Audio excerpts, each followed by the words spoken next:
If we're talking about ancient love stories, a lot would come to mind. We have the infamous Romeo and Juliet, Lancelot and Guinevere, and even Paris and Helen. There's more than just a handful of stories we can go over. But have you ever heard about Emperor Hadrian of Rome and his very interesting relationship with another man?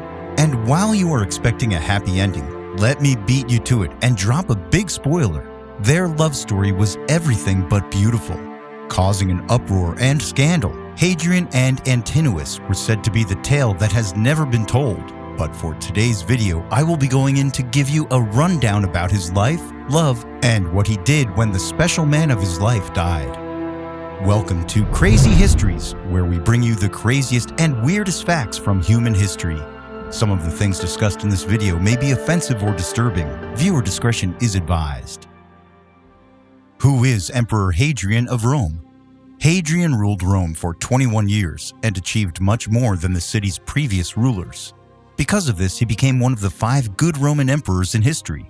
Before he became the good emperor that he was, young Hadrian lived his early days in Picenum. The historian then stated that he was born in Spain but later moved to Rome. His parents were Domita Paulina, a woman of noble lineage and a member of the distinguished family of Gade, while his father, alias Hadrianus Afer, was a magistrate and cousin of the future Roman Emperor Trajan. When he was old enough, Hadrian visited Italy, where he started training in the military and discovered his fondness for hunting. There he married the granddaughter of the Emperor Trajan, but we all know that he and Vibia Sabina did not have a happy marriage. How did he rise to the throne? Just like anyone who wanted to sit as emperor, Hadrian took the most common path and became a senator. After successfully securing a spot in the Roman Senate, he was appointed as a military tribune. From there, he gradually rose through the ranks to become a quaestor, a low-ranking magistrate, in 101. From there on, he became a much more prominent figure and rapidly rose in his career as a senator. In the year 108, he became a praetor, which is a magistrate just below the consul. After that, he went to Lower Pannonia as governor and became consul, which was considered the pinnacle of a senator's career. However, his career took a sudden halt. Most people speculated that it was because of the death of the previous consul. But this rut didn't last long because when Trajan passed away, Hadrian rose again. Historians such as Cassius Dio revealed that Hadrian's former guardian, Antinous, was a powerful Roman. Antinous was reportedly involved in Hadrian's promotion. Remember that when this happened, Hadrian was holding a major military command under Trajan when he learned that then Emperor Trajan had adopted him, which was obviously a sign of succession. Surprisingly, Trajan died 2 days later, and the army proceeded to appoint Hadrian as the new emperor of Rome. As an emperor, Hadrian wanted to see everything firsthand. Since he's a military man, he was very generous with the troops and helped them reform the military. His rule is all about reform. During his time, he ordered the removal of the practice of killing enslaved people, and then proceeded to change the law so that if an enslaver was murdered at home, only their captives who were nearby could be tortured for evidence. His marriage failed. He was a good emperor all in all, but just like they said, you can never have it all. Behind all the glory, Hadrian was having a problem with his marriage. We all know that having an heir is very important. However, Hadrian was not able to produce one with Vibia Sabina. You can say that this is one of his greatest shortcomings as an emperor.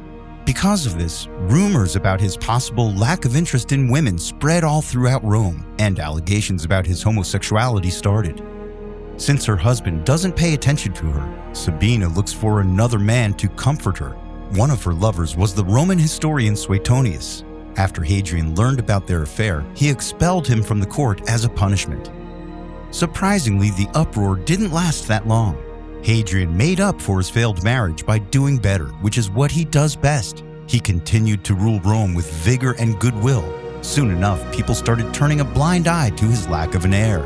What they didn't expect, though, was the upcoming plot twist in the emperor's very controversial love life. Who was Antinous? Remember when I mentioned how Hadrian loved to see everything firsthand? Well, this means he traveled a lot. During one of his trips to Asia, he met a man who captivated him. This almost instantly confirms Hadrian's preference for men. After writing tons of erotic poems about his male lovers, the emperor finally found one that attracted him more than anyone. There's not much information about Antinous, but historians recorded that he was just 14 when he met Hadrian. He was also said to be Greek and low-born. Aside from this, records emphasized that he was handsome, like really handsome, which is why Hadrian instantly fell for his beauty. After meeting Antinous, Hadrian took him as his companion. After that, he took his male lover back to Italy where Antinous got a proper education, and from then on, the two became inseparable. During that time, taking in male lovers was not a problem. In fact, emperors were expected to at least have one. So the scandal that followed wasn't about their relationship. Most people were skeptical because word started spreading that Hadrian and his young male lover had true feelings for one another. It didn't help that Hadrian took Antinous everywhere. The two traveled to North Africa, Greece, Asia Minor, and Egypt. Aside from their tour, they also attended a religious festival in Athens, Greece. To top it off, Antinous would accompany Hadrian as he hunted down a dangerous lion in Libya and even made a visit to the tomb of Alexander the Great. With all of this, it was pretty obvious that Emperor Hadrian is very fond of Antinous, and soon enough, the emperor will weep because of losing him. Antinous' mysterious death. When Hadrian and Antinous trailed the Nile, Antinous fell and died instantly. No one knows what exactly happened. Was he clumsy and fell by himself, or was he pushed? Theories about his death then flooded the kingdom. Some said that Antinous decided to end his life by jumping off. Why? Well, most people say that maybe he wanted to die so that criticism about his and Hadrian's relationship could end. While he was still young, Antinous was aware that not everyone was happy about his connection with Hadrian, so maybe he decided to end his life so that Hadrian would not go down in history as a homosexual emperor, but as the great leader that he truly is. Another theory suggests that Antinous was sacrificed to prolong Hadrian's life. During that time, human sacrifices were effective ways to extend a person's life.